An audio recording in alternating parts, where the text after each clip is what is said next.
President Emmerson Mnangagwa says the High Court must not entertain an application challenging his rise to the leadership of ZANU-PF because it will reverse the gains he is making as Zimbabwe's leader.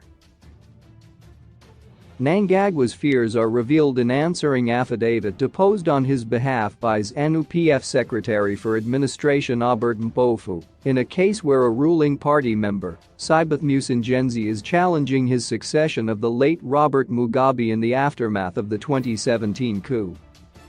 In another affidavit, ZANU-PF's Harare provincial chairperson Goodwill's Mnangagwa made startling claims that Musingenzi was planted by former ruling party Commissar Xavier Kasukuwere to cause chaos.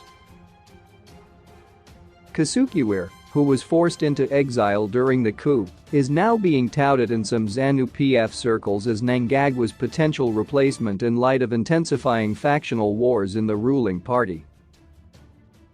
Mpofu listed some of the reasons why the president believes he must not be removed from power through the court process. In this regard, it is common cause that the government led by His Excellency the President Ed Mnangagwa has undertaken reforms to the economy through the Transitional Stabilization Program 2018-2020 and now the National Development Strategy, which have stabilized the economy, brought inflation down from 837% in June 2020 to 55% presently. It has brought economic growth estimated by the government to be approximately 780 for 2020-2021, the highest level of growth in Africa, and supported by figures from the International Monetary Fund and the World Bank, Mpofu says in the affidavit. It cannot be sensible or convenient for this honorable court to be invited to upset these national programs at the whim of some unknown figure whose background and credentials are suspect and border on factional political interests as alluded to in the supporting affidavits from Mnangagwa.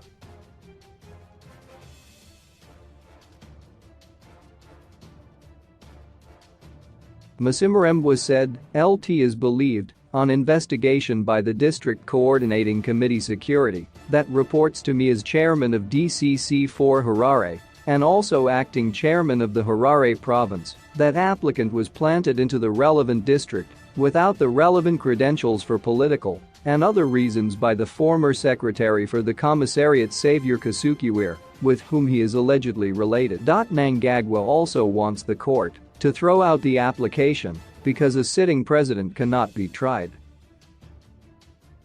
Musingenzi, who is represented by lawyer Nkabani Sithole, wants the High Court to declare the November 19, 2017 ZANU-PF Central Committee meeting that confirmed Mnangagwa as acting party president unlawful and null and void. He argued that Mugabe was not incapacitated to preside over a lawfully convened session of the Central Committee in terms of Article 7 Section 38 of the party's constitution. ZANU-PF is said to be divided into two major factions backing either Mnangagwa or his deputy Constantino Chiwenga. It is also believed that the remnants of a faction that was loyal to Mugabe, which was known as G40, where Kasukuwere belonged, are still active. Some ZANU-PF sympathizers have been using social media to campaign for Kasukuwere to contest the 2023 elections as the ruling party's presidential candidate in place of Mnangagwa. This is despite the fact that ZANU-PF's annual conference last week endorsed Mnangagwa as its presidential election candidate.